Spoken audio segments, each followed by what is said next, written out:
Hello,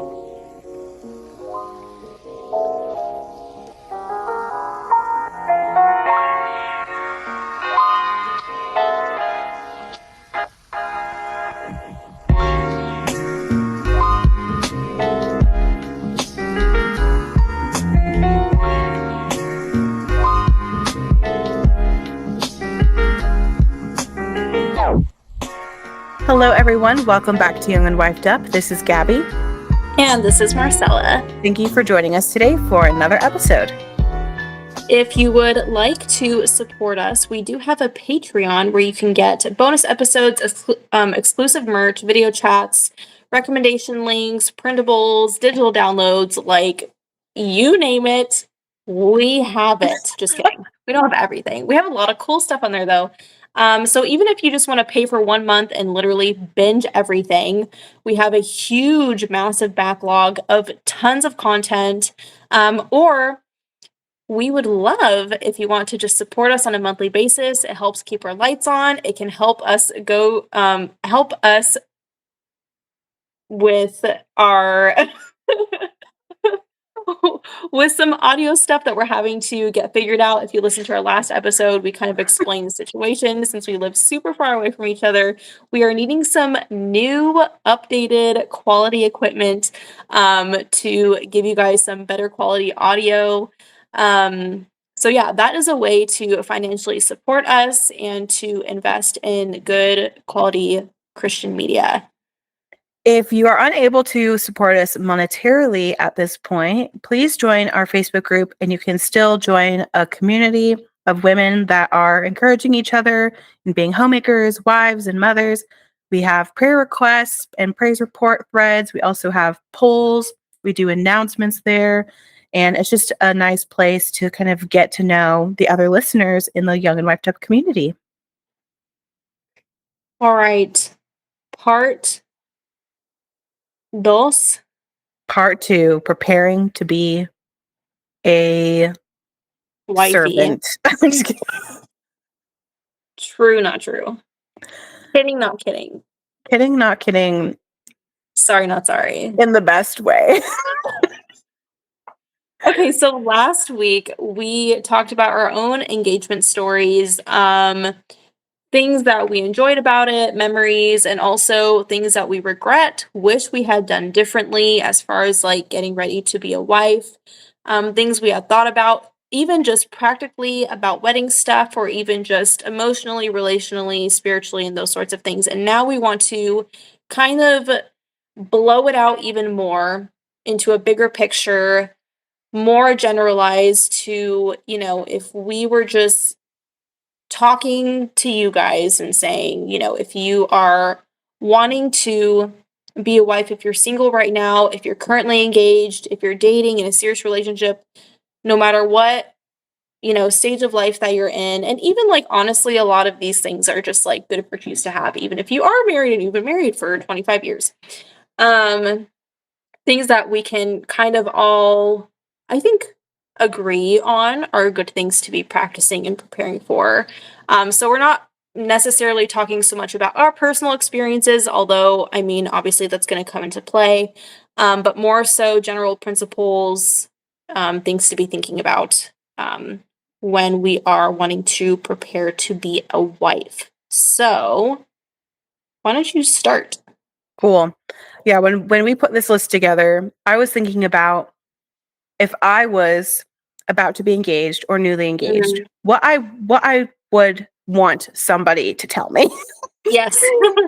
Because I was in that position begging for help. Please help me to be a wife. I want to be a wife, and I want to be a good one, and I want to be a godly one. And sometimes we just need some practical principles, some practical things to really help us get grounded.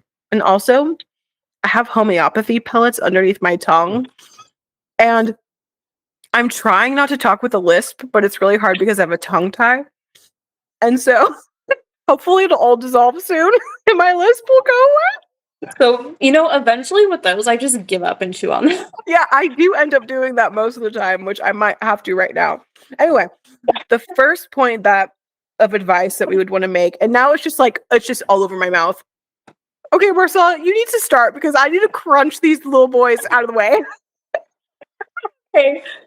The first thing that we would advise a young woman to do is to seek premarital counseling, ideally a church officer and his wife, whether that be an elder, pastor at your church, um, and also ideally somebody who knows you, who knows your future husband, um, has a somewhat long-standing relationship with you. I don't think it's like as helpful if you're just kind of like jumping into counseling with somebody that you don't really have any history with, or somebody that doesn't really like know you or your future husband really well at all. I feel like that kind of like defeats the purpose. I agree. And kind of something as like an offshoot to that is and this may kind of tie into some of the sticky situation things that we were talking about in our last episode, which is just because like you're engaged does not mean you're in a covenant with that person yet. We don't want to get that mixed up. And a lot of people, like, we love talking about the value of committing and sticking it out, which is good. Like, you obviously need to practice those things, you know, being committed to each other, to an extent, though, when you're in a relationship, because there is still time in that period of your life to, if you see things that are not right, if even if your fiance is seeing things that is not right, it is better to endure the heartbreak of ending the relationship at that point. If you know there are things that are not going to be good in a marriage, you guys, you know, either have things that, you know, need to be worked on as individuals. There could be so many issues that could come up that could like raise a lot of red flags. It's better to endure the heartbreak than to be in a covenant with somebody that you are now dealing with those issues in a covenant with somebody. And you can't, obviously, we would never advise somebody who's having those issues to just walk away, because that's Mhm. not an option. Like, if we are going off of what we believe, and our Christian values and what the Bible says is good and true, that you can't just divorce for any good reason, that you're unhappy or whatever. And obviously, I don't think that's a good reason to end an engagement either. But there are things that you would have to be able to endure in a marriage, issues that you would need to endure in a marriage, because they are not like something that you could lawfully divorce somebody with, but things that would be enough to break off an engagement. So, keeping that in mind, I think that's something that people kind of shy away from. They don't really want to talk about it. And yeah, I think we just assume that, well, marriage is going to fix the issues. And if God says that, like, marriage is good and those things, like, then marriage generally to anybody would be fine. And that is not the case. I think you still have to exercise a lot of discernment, a lot of wisdom, getting counsel from the right people who know you and love you and will tell you the truth, and, you know, making wise decisions based off of that. So, Yeah. what would you like to add to that? Because I mean, I agree. And I think that it is really, I think that going to premarital counseling can, with people that counsel you, that love you and have your best interests, they will see those red flags Mhm. and they will tell you them. And I've heard of situations where, you know, there was legitimate concerns that the whoever was counseling, the pastor was counseling this couple to not get married, because there was like very rooted sin issues and things Mhm. that were just absolute, like that it was like, this is not going to be good. And it wasn't just like, you know, of course, like, you marry a sinner, like Elizabeth Elliot says in her book, Let Me Be a Woman, which I highly Yeah. recommend. And I'm going to give a couple other recommendations at the end of books that women should read if they're preparing to be a wife. And if Mhm. you're already a wife, it's a great book. But like, you marry a sinner, of course, and he's marrying you, a sinner, too. Yeah. There's sin issues, and then there's scandalous sin issues. And I've heard of these situations where there was scandalous sin that was being untreated, that they were trying to jump into a marriage with, and they were being advised to not get married, and they ignored that. And there is so much heartbreak and so much hurt. And it's like you see the ripple effect of people not heeding the warnings of pastors and elders that are so wise and that want the best for you and the other person. And sometimes it can be, just not, this is not the season. You guys need to break up. And maybe one day the Lord will miraculously bring you back together after, these things that literally, even though with you and Jed, it wasn't sin issues, but literally you were with Jed when you were young, and then God just brought you back together, and it just wasn't the time. You guys were too young. There was so much happening at that stage of your life. It was not a good time to be in a serious relationship with each other. But then God's perfect timing and providence brought you back together. And I've heard of those stories too.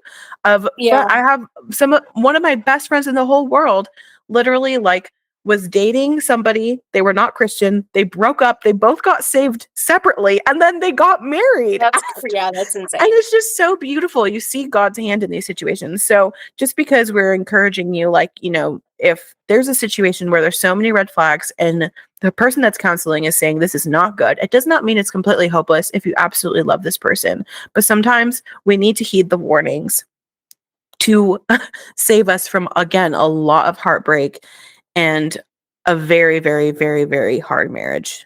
And not that marriage isn't hard. Even the vanilla marriages, uneventful marriages are hard. Okay. Yes. Okay. Yeah. We'll move on from that. And really quick. I mentioned in the last episode, but I'll mention it in this little point too.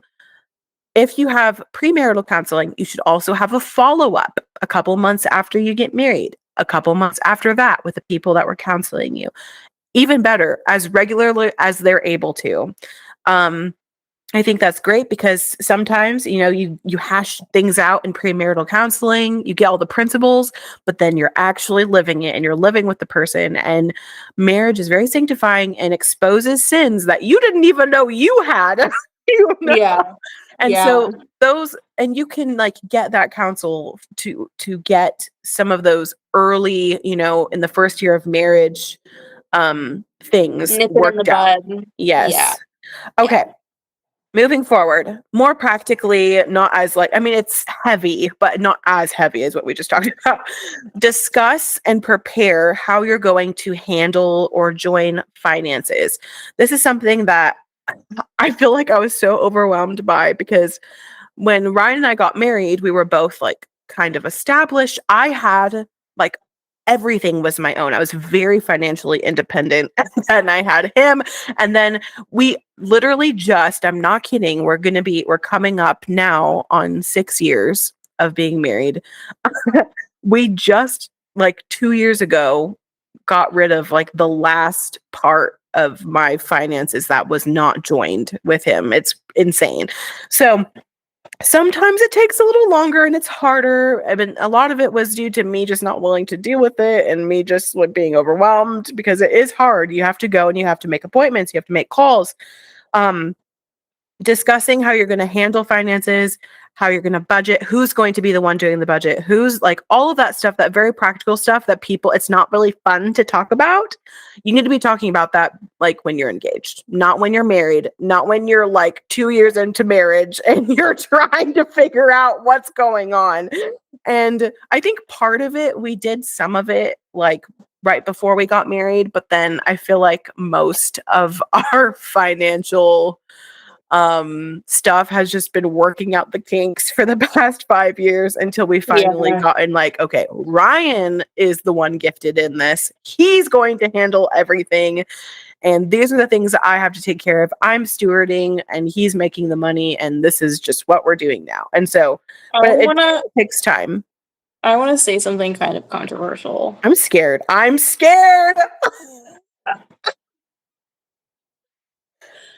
I'm not saying like, this is like biblically like what you should be doing, but my personal opinion, which is all that it is, it's just a personal opinion, is that the husband should be the one doing the budget.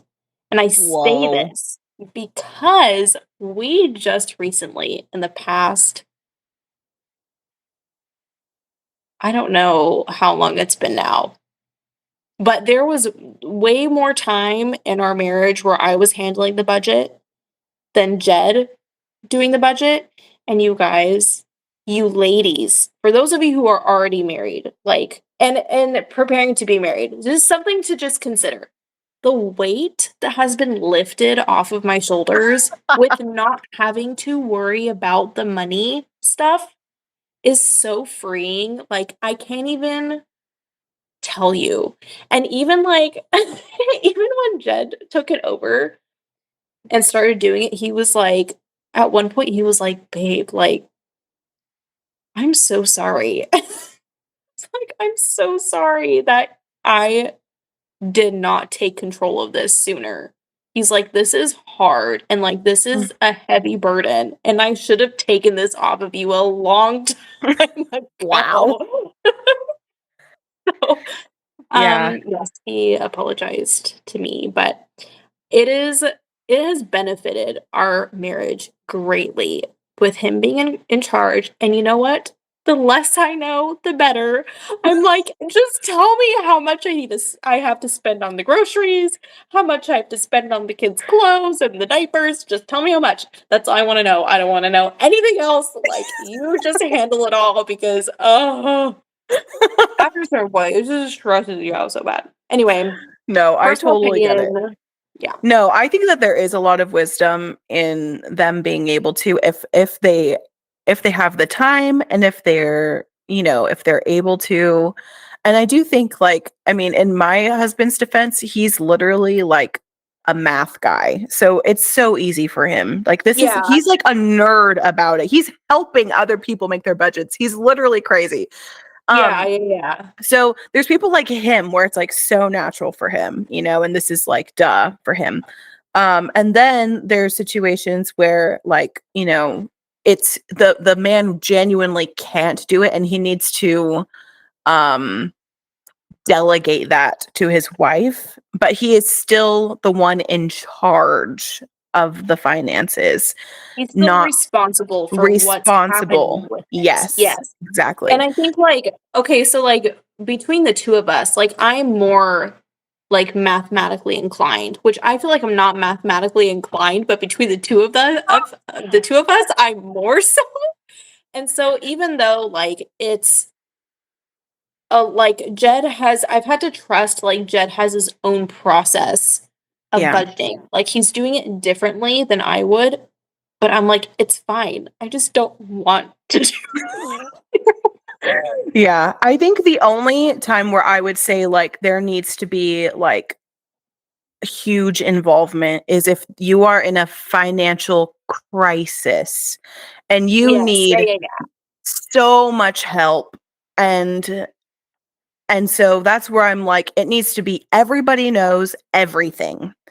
Everybody in and the wife is in full knowledge of what is going on with the finances, but there's also a third party, hopefully, helping coach you to get out of that financial crisis because finances, money creates so much strife and struggle in a marriage. Like talking Mhm. about it, worrying about it, like you said, it stresses you out. It causes so much stress, and then you end up avoiding it, and it's just like such a Yeah. nightmare. Having a third party that is hopefully wise in this area to help you untangle some of this overwhelm is the best way to do it. And then whoever that third party is, you can lean on them, and then he can say, "Listen, like, okay, the wife's job right now is, she's in charge of making sure all the bills are on auto pay or whatever. Your job as the husband is to like you're making the money and you're putting it in the budget and da, da, da. And it's kind of you need like a game plan. It can't be like Yeah. a freaking free for all. And we can Right. talk about we're planning on going super in depth about finances and stuff like that, maybe next month, maybe the following month, and bringing the guys in about this too. But having those conversations when you're Beforehand. preparing to get married can help set you up for a lot less overwhelm to like know, okay, who's going to be the one that's budgeting? Who's going are we joining all of our cards together, our accounts Mhm. together, Yeah. making sure that, because trying Like to the deal with that. logistics of it. Yes. And so the logistics, the practical, and again, it's not fun. And when I married my husband, I brought some debt with me, and he brought more debt than I had because he had school loans like with him. And so I had car loans and some credit card debt, and then he had school loans. And so we just kind of like, all right, this is now our problem together. Yeah. How are we yeah. going to tackle this together? Yeah. So yeah, I could talk about that for a long time, but we're going to save the finances stuff for another day. Oh, yes. Okay. Focusing on building good virtues as a wife before you become one. So it's not like when you become a wife, you get awarded with a gentle and quiet spirit and a submissive attitude and a kind heart and all the patience in the world. Unfortunately, that has not happened yet for me. Let me know when you get your award. Okay. Because for me, it has been a fight to the death. I'm going to read a passage really quick. This is a good place to start. 1 Peter 3, verses 1-6. Likewise, ye wives, be in subjection to your own husbands, that if any obey not a word, that they also may, without the word, be won by the conversation of the wives, while they behold your chaste conversation coupled with fear, whose adorning let it not be that outward adorning of the plaiting of the hair, or of the wearing of gold, or of the putting on of apparel, but let it be the hidden man of the heart, in that which is not corruptible, even the ornament of a meek and quiet spirit, which is in the sight of God a great price. For after this manner in the old time the holy women also, who trusted God, adorned themselves, being in subjection unto their own husbands, even as Sarah obeyed Abraham, calling him Lord, whose daughters ye are, as long as ye do well and are not afraid with any amazement. So these are not things that he's not describing a wife, like a good wife. He is saying these are commands. He's not like, women are it's so easy for them to have a meek and a quiet spirit. It is so easy for them to be chaste and, to be in subjection to their own husbands. That is not what the passage is saying. It is a imperative. It is a command. And so there are ways that we can build these good godly virtues before we become a wife. Again, a lot of it is not going to be like, oh, like it's so easy, Magically. Yes. But that if you are pursuing virtue as a woman first, as a daughter of the king, then being a godly wife will be more natural for you. If you have already been practicing gentleness, if you've already been practicing kindness, if you've already been practicing respect. Do you have anything to add to that? Yeah, I think like there are like a couple of practical ways that you can practice this, like especially if you are still living at home, whether you're dating or engaged. How do you interact with your father? How do you speak to him when you disagree with him? Because you are still under his headship. Like it's so interesting to me how like so many people would assume, well, I'm gonna treat my husband differently because like my dad is like, he's so annoying and like all these different things.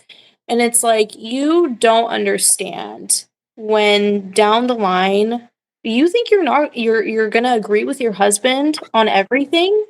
You think you're gonna be on good terms with him and, like, it's gonna be warm, fuzzy feelings for the rest of your life? Like, that's not reality, and that is why, like, these commands are there in the Bible. He wouldn't have to tell us this if it wasn't needed. And so thinking about how I treat those who are over me in authority now is going to speak a lot to how I'm going to talk to my husband 5 months after we're married, 5 years after we're married, 50 years after we're married. And obviously you can grow in those virtues and you can ask the Lord to sanctify you. But again, it's like you were saying, it's not some magic thing that just happens. It's going to take practice. Okay, how are you going to practice that if you're not put in difficult situations in a Mhm. relationship with somebody that is going to push you past limits where you need the Holy Spirit to help you? And so that is a good way if you're, thinking of how can I cultivate that gentle and quiet spirit? Well, how do you treat those who are in authority over you currently?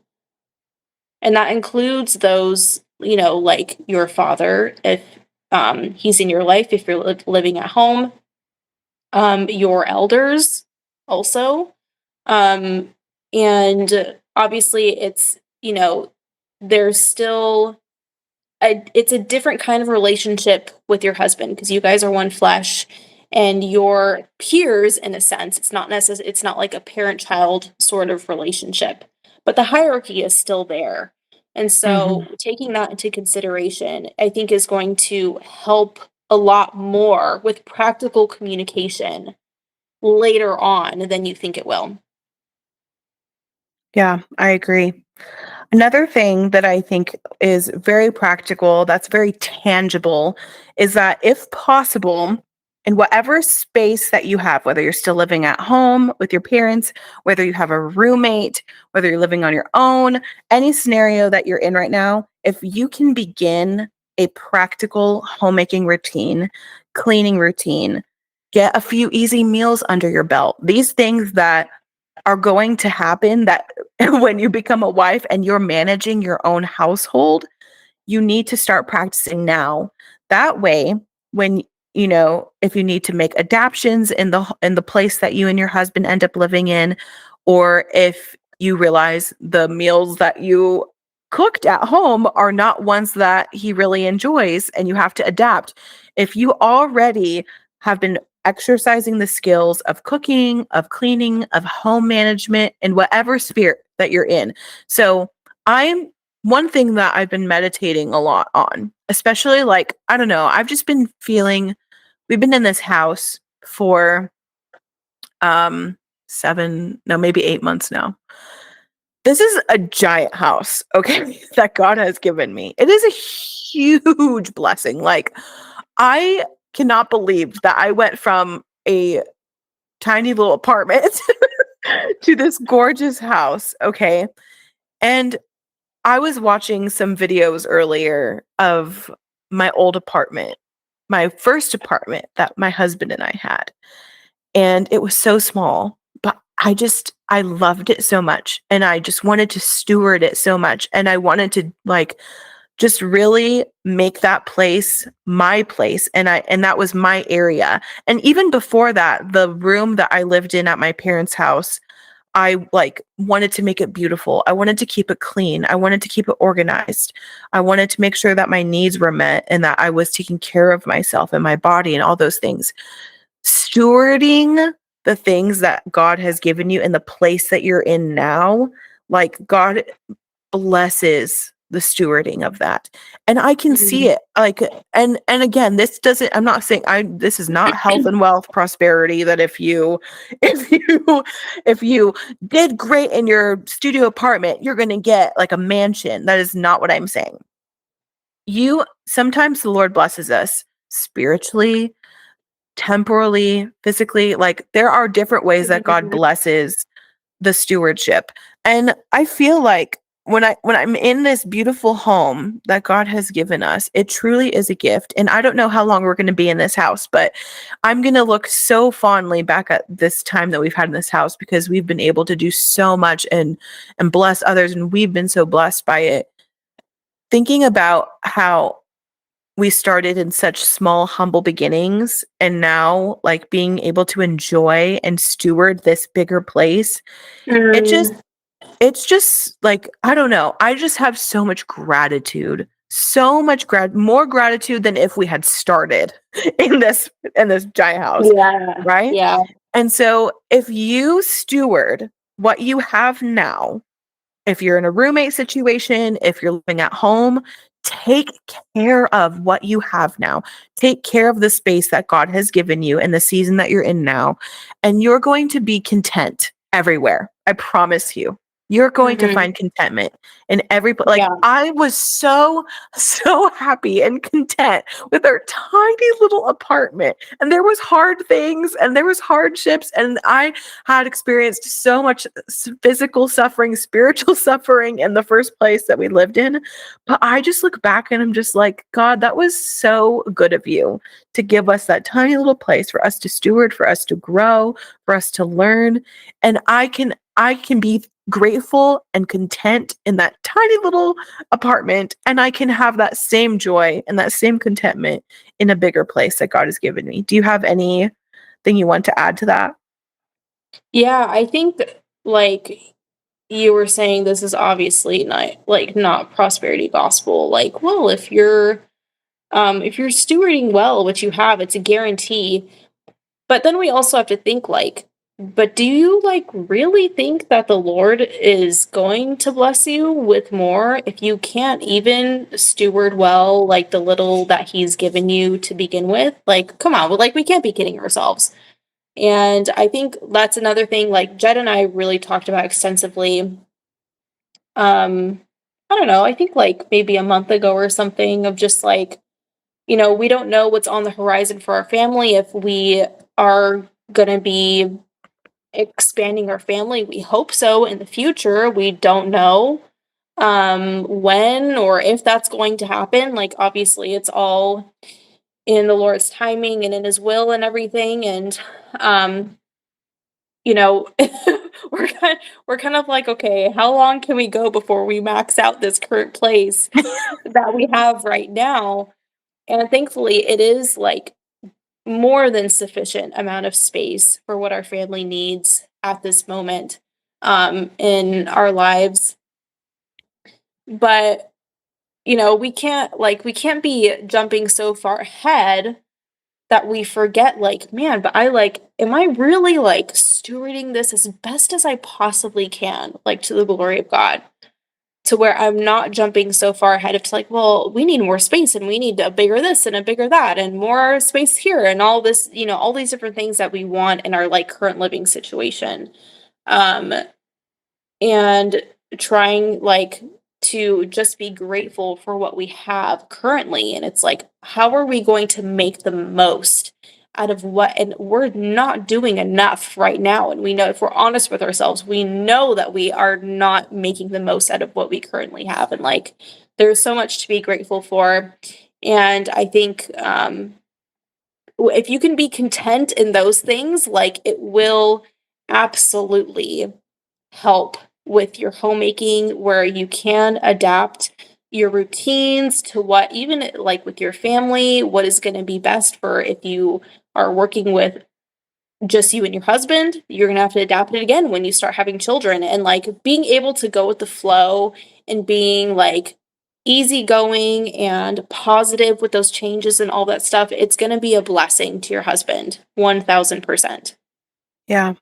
Another thing that you can discuss with your fiance or the person that you plan on marrying is expectations for housekeeping.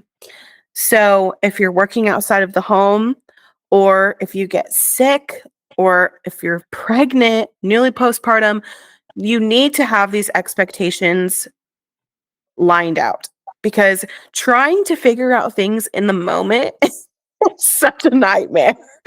And then you get frustrated with each other because there's unmet expectations. So if the expectation, if you want, if you desire to be a homemaker and to take on more of the housekeeping, more of like the chores, and you're physically able to do it, then you should. It's what we believe where our primary vocation is, to manage our home.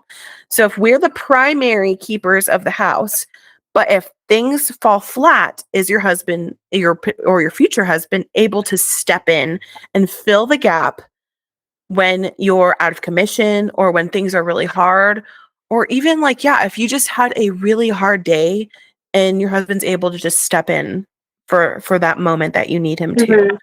Yeah. Talking about that before those moments happen can help save a lot of arguments, a lot of unmet expectations, a lot of that's not fair conversations, because ultimately, like Marcel and I talk about this all the time, because this is what we believe, that it is our primary vocation. It is my job that God has given me to take care of my home.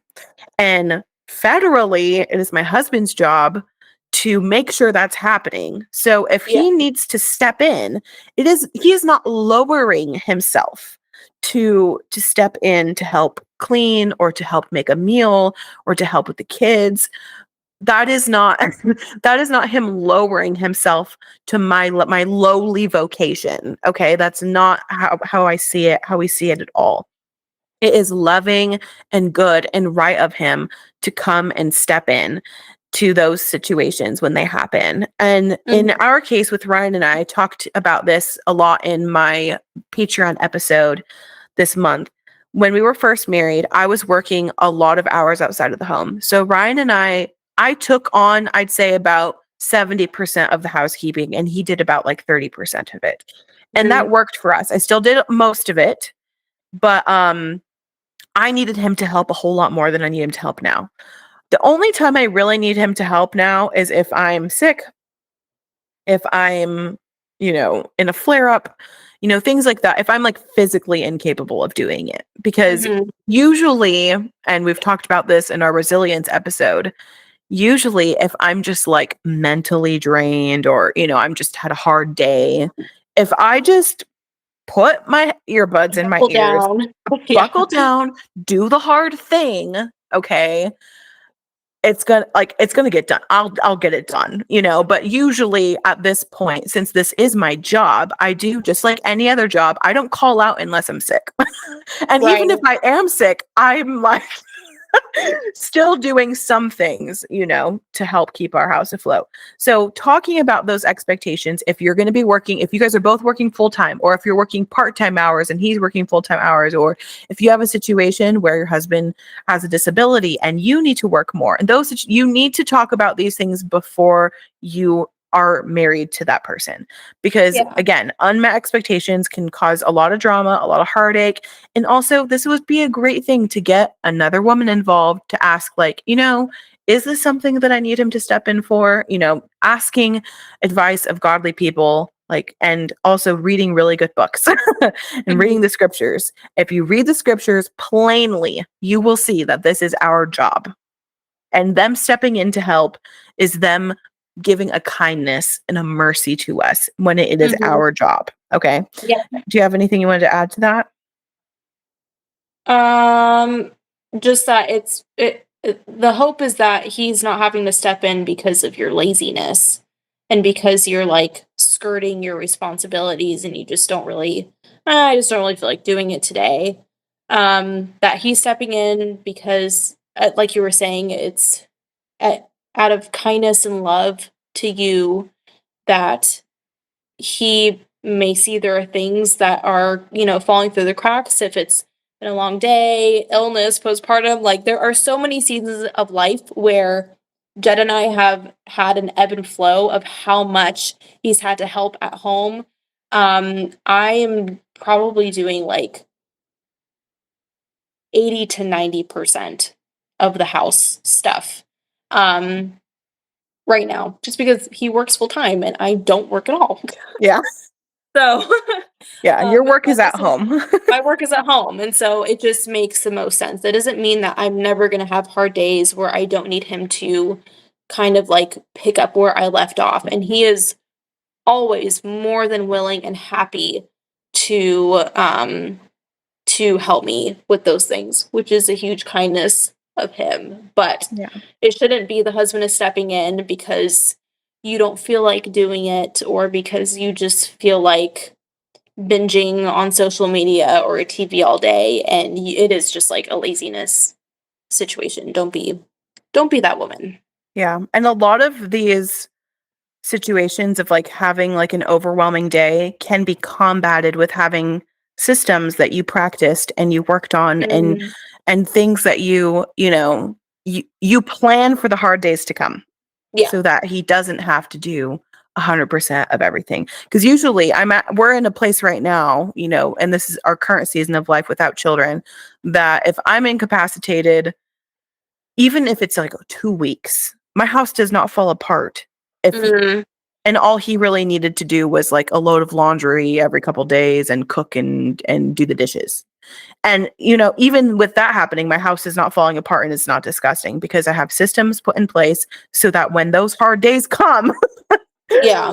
like, it's not like, oh no, the house is going to fall apart.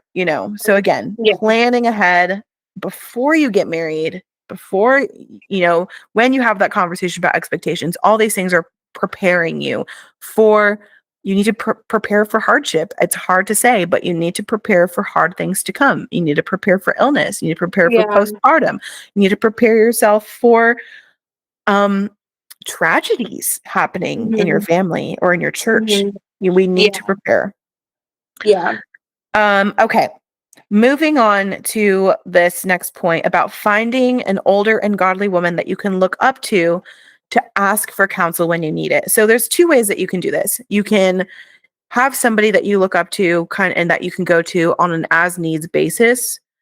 What I recommend when you're preparing for marriage, you're in engagement and you're early in your marriage is to have monthly dates with this person if possible, something regular that you can count on. Yeah. It doesn't need to be a woman that's much much older than you, but I recommend somebody that's been married for more than a couple years, maybe like past the 5. Like our pastor has talked about this before, like once you've passed the 5-year mark, there's kind of like a new kind of season in your marriage happening if it's two Christians aiming for godliness, right? This is not just like Yes. any people married for 5 years just throwing things to the wind. Now, people that are Christian, that are being sanctified by the Lord, that have the same goals. Usually, after the 5-year mark, our pastor said in his family series, there's kind of like a difference of like, you kind of are. You're not Maturity as and yeah. There's a lot of experience. things that kind of come with that. So Yeah. I would recommend somebody that's been married for at least 5 years. Yeah. um, and somebody that exemplifies a virtuous wife. So not just anybody that's been married for 5 years that you look up to and think's cool and they have good aesthetic. Somebody that is virtuous. Somebody that you look how they speak to their husband and you're like, I admire her. You see the Mhm. way that she talks to her children and behaves with her children, and you see the way that she talks to other women. You see how she interacts in church settings. Those situations. There was a woman that I had been friends with for a very long time. She kind of unofficially was discipling me. And she was discipling me when Ryan and I were dating, when we were engaged, and early in our marriage. And I am Mhm. so grateful for that woman. So grateful. And we've interviewed her on the podcast. If the episode is Encouraged Crumb, and Marissa was the woman that was discipling me unofficially. I don't know if she would say it was like very official because, there was some regular meetings that we were having, but then sometimes it was like crazy and it wasn't like as official. Um, but yes, she was somebody that I highly looked up to. We had a lot of the same like theological understandings about things, and she is a very virtuous woman, Mhm. very virtuous. And it is so like such God's providence that like she is struggles with lots of chronic illness, lots of very difficult um disability, struggles with a lot of pain. And then early in my marriage, I started all my chronic illnesses started coming to the service first service. And it was not an accident that God gave me this beautiful woman to look up to that also is chronically ill, that also has suffered so much painful suffering. And then I'm experiencing that. And so she was just the perfect person for me. And God really ordained that relationship. And I still love her so much. And I hang on every word that she posts on social media or blog or anything because she's just very virtuous, very godly. And we didn't go to the same church at the time or anything. She was just somebody that I truly looked up to. And there's been other women through the years that I've looked up to that are so virtuous. Idala is another one, and we interviewed her in our homeschooling podcast a couple years ago. Very virtuous woman, godly woman, and she was in my church, and I really looked up to her so much. She was a very gentle leader in our church. She was just such a leader and just so beautiful. And I just looked up to her so much, and I want to be her. And so finding that kind of woman in your community is ideal. Yeah.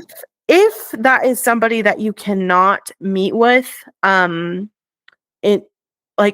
it's not somebody that you know in person, say you're like, Gabby, my church is a desert of virtuous women. I would say, one, you need to go find another church. Yeah.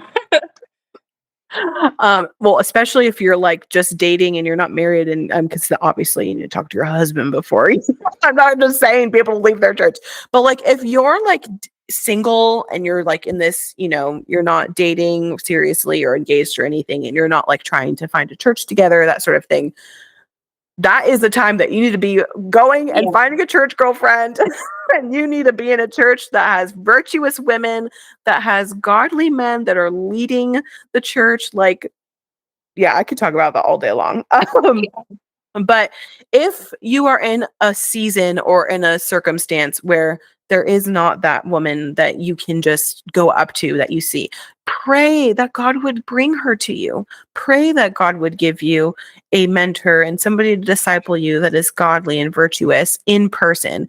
And in the meantime, there are so many beautiful, virtuous women that I've met online that I look up to. There are people that are willing to talk to you and willing to disciple you from afar. Take advantage of those resources. We are in the age of the internet. Are so many ways that we can be discipled from other women. I always say Elizabeth Elliot disciples me, and she, one, has no idea who I am. Two, is passed away. She is with the Lord.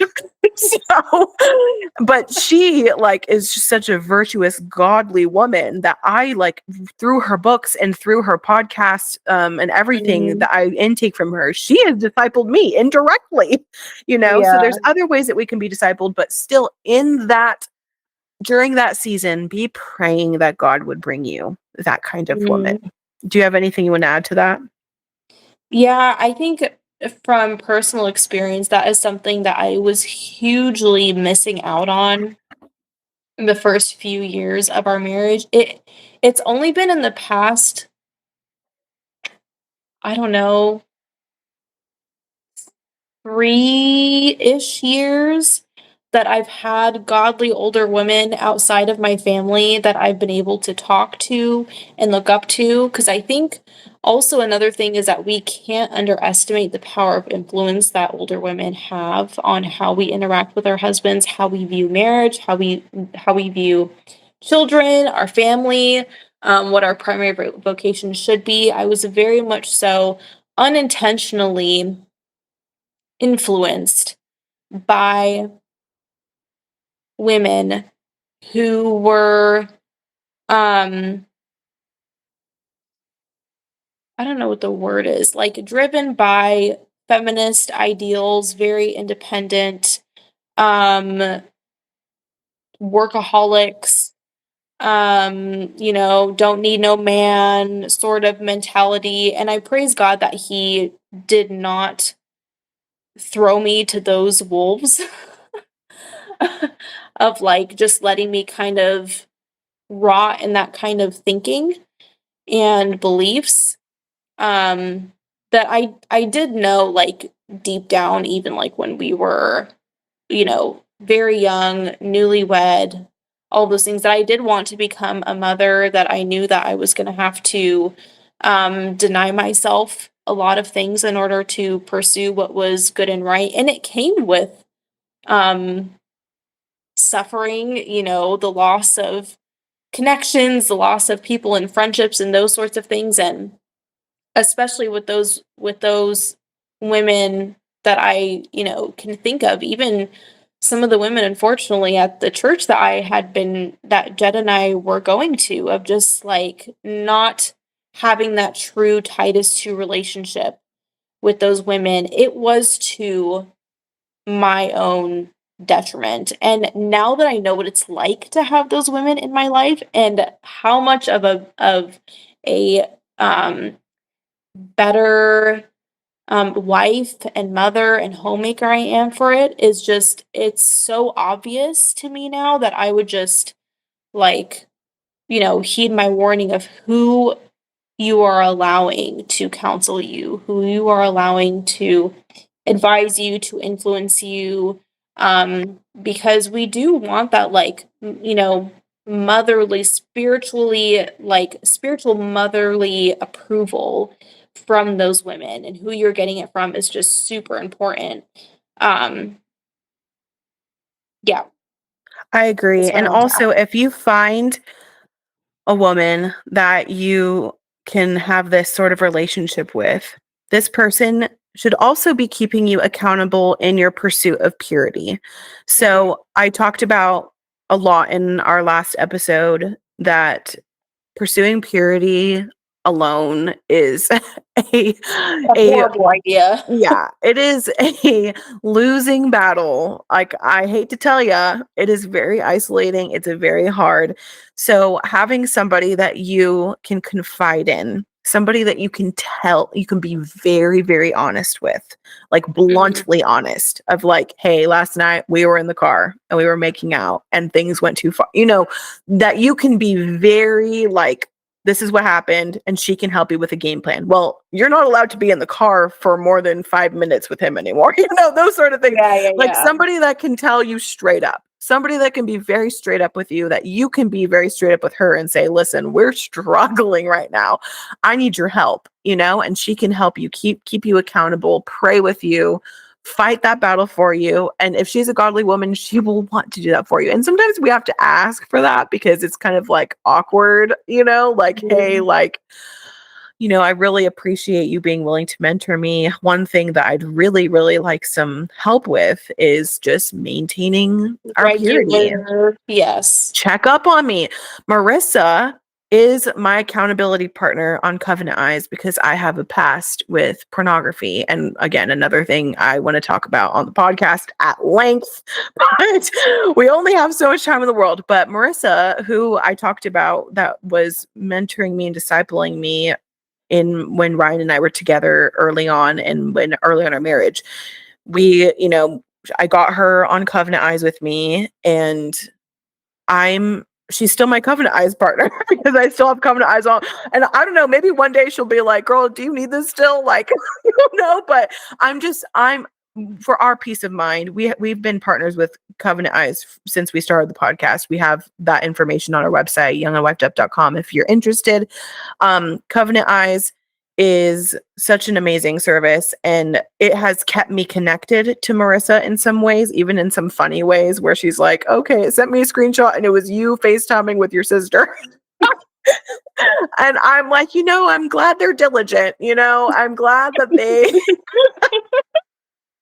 so it keeps us connected with each other. But yeah, if pornography is something that you struggle with, or anything regarding purity at all, having that woman that you can be very blunt, very Yeah. honest, very transparent, is gold. It really is gold. Okay, yeah, this is a part that I wish somebody, okay, I'm going to blame all of you. I'm blaming you too. Everybody. I'm blaming everybody. Nobody told me, okay, that you can't just like get pregnant randomly or that sort of thing. I was very ignorant into my fertility health until I got married. And most of it was because like I just thought like Ryan, okay, part of it is that everybody might think that we're crazy, but Ryan and I were open to having children as soon as we got married. And so to me, I was like, I don't need to look into this. We're gonna get pregnant ASAP, and it's gonna be fine. And I'll worry about spacing children or whatever later. I'll worry about the later. Um, yeah, we didn't get pregnant. I mean, it's it's been like 5.5 years, and we're still That not one's pregnant. that one's still loading. Yeah, still, yeah, pending. So you need to learn about fertility health, okay? Whether you're, spacing, or if you're avoiding for a time, or if you are trying to get pregnant. Regardless of pregnancy, you need to know what's going on with your fertility health for Yeah. your health. We have several podcast episodes about this. One of them is the natural family planning episode that we did with our friend Shannon, who is a wealth of knowledge about this topic. It's very extensive, very extensive. It's a great place to start if you have no idea what you're doing. Another thing is, I think we talk about it in our period health episode. Maybe. There's like a few episodes where we talk about fertility health. I feel like at this point, Shannon is the unspoken third party of this podcast. She is. Shannon is in Young When Wifed Up, but she just comes on officially every once in a while with us. Learn about natural family planning. Learn about the fertility awareness method. Those are the only things that I would recommend as a Christian that you look into. Start tracking your cycle if you're not already. Start looking into fertility awareness and natural family planning. And please talk about these things with your fiance, soon to be husband. This is not something that you should wait to talk about kids, about I have heard crazy stories of people talking about that they just didn't talk about that until after they were married. And I was like, what? That should be coming up in your premarital. That should be coming up before you even get engaged. Yes, I agree. Because if you are another thing that, sorry, I didn't mean to interrupt you. No, you're good. Another thing that I have observed several times now is that when this conversation comes up, and if you are someone who has looked into, things like birth control, what it actually is, what it does, like all those different things, and you're like, wow, I'm so heavily convicted by like how I want to go about fertility and planning and all that stuff. And those women do not realize, they don't have that conversation until after they're engaged, well into their engagement. And then they decide at that point to have a conversation with their future husband, and they are nowhere near on the same page. And it's like, wow, we are so like on the opposite sides of this, of like what you think is okay and what I think is okay. And then it's like then you're like stuck in this really intense, awkward situation. It is just like, I highly, highly, highly recommend you need to have these conversations even before you get engaged. I think it is so important of what's your stance on this? Or like, how do you feel about that? Like, if you were to get married, like what would you feel about this? Or how would you want to go about this? I think it is imperative. And if you're a man listening to this and you don't know, you need to know. And if you're not married and you want to get married and you want to pursue that and you're not sure, hopefully you have a mother who can talk to you about it. Or, a couple or something who has, a godly wife who can like talk you through some of this stuff, and like, here is what you need to look into, here's what you need to inform yourself on and educate yourself on, because you don't want to go into these kinds of serious relationship situations not knowing what your stance is on those things, because that can end up being like a really, really dicey situation. Yeah. No, yeah, Yeah.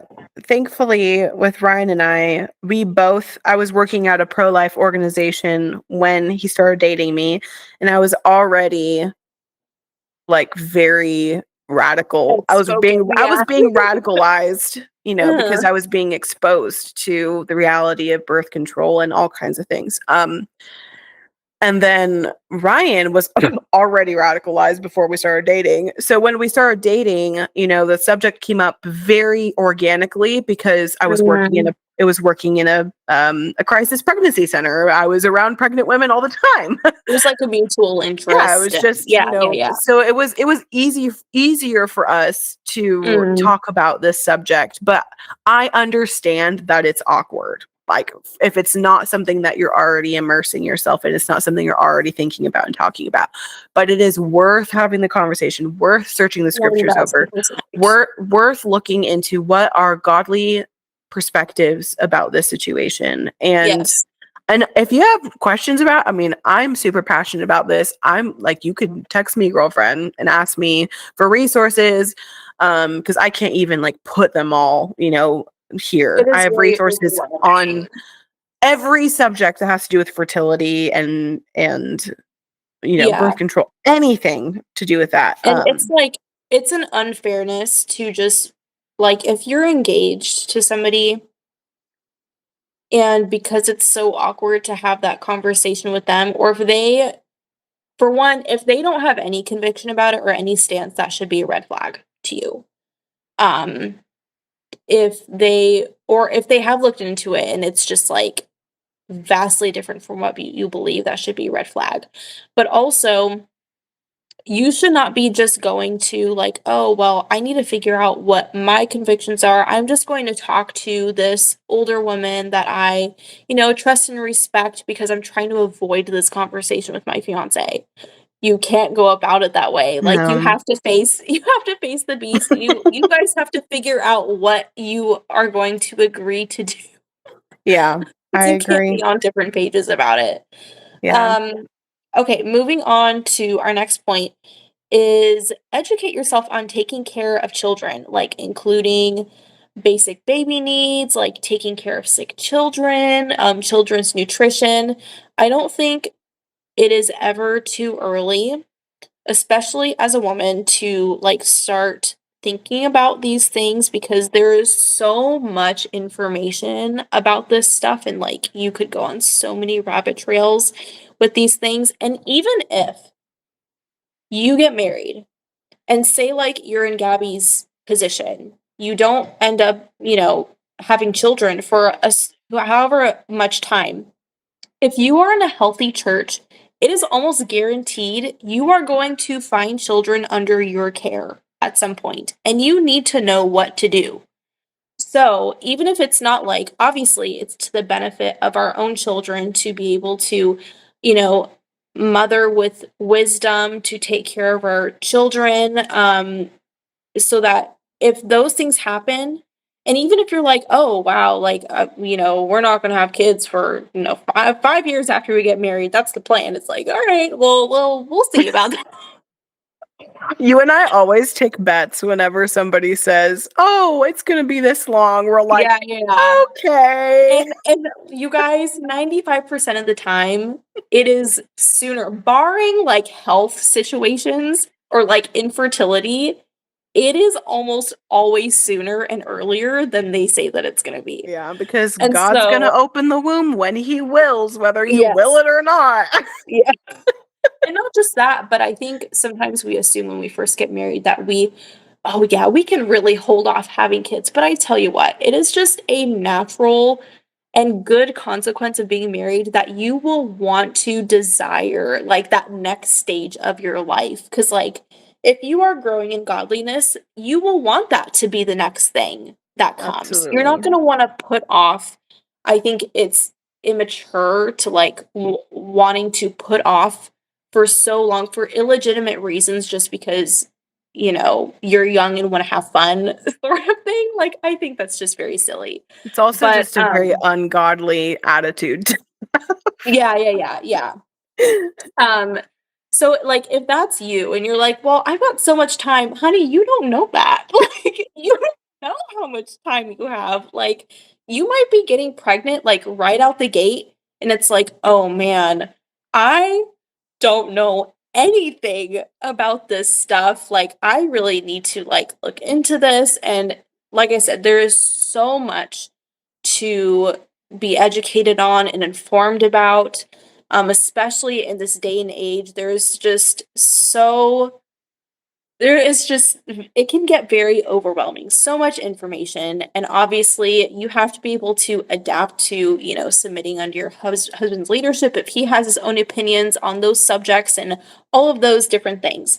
But don't just because you're like, "Well, I just gotta wait to see what my husband says," don't take that as I'm not gonna have any opinion at all Mhm. until, I get married or whatever. Like, Yeah. this is a good time to start. When you have the time, when you're not, in the middle of rushed circumstances of having to like, I gotta figure this out like at the last minute. I just don't think that's a good place to find yourself in. Because even if you know all the things and you feel really well informed, it is still just like can be an overwhelming transition with having children. And you will even, if you don't have kids, you will be better prepared for when you do inevitably end up taking care of kids. Like, it's just going to happen. Like I said, if you're in a healthy church, like there are going to be children around you and in your life. Um, so it's just good to know about those things generally. Yeah, I agree. I think to wrap everything up and to end our very long mini-sode, we could literally probably have a whole other episode just about this because Yeah, there's just this could so be a much whole stuff. season, like, in itself. An entire season dedicated to preparing for marriage. But I think the biggest thing, the biggest takeaway that we hope you get today is that the wedding is one day and Mhm, marriage is for life. So prepare for marriage more than the wedding. The wedding, mhm. it's going to happen. There's going to be crises. There's going to be things that happen. Like I could tell you a dozen, if I really think about it, a dozen things that went wrong or whatever at our wedding day or whatever. But that was one day. One Yeah. day. Like a marriage is for life, however long the Lord allows you to live and your husband to Mhm, live. And so prepare yourself for life with your mhm. husband, not just the wedding day, the honeymoon, that sort of thing. Those things are fun. Those things are great. Those are the things that we fantasize about when we're little and we're Yeah. watching, Say Yes to the Dress and all that sort of thing.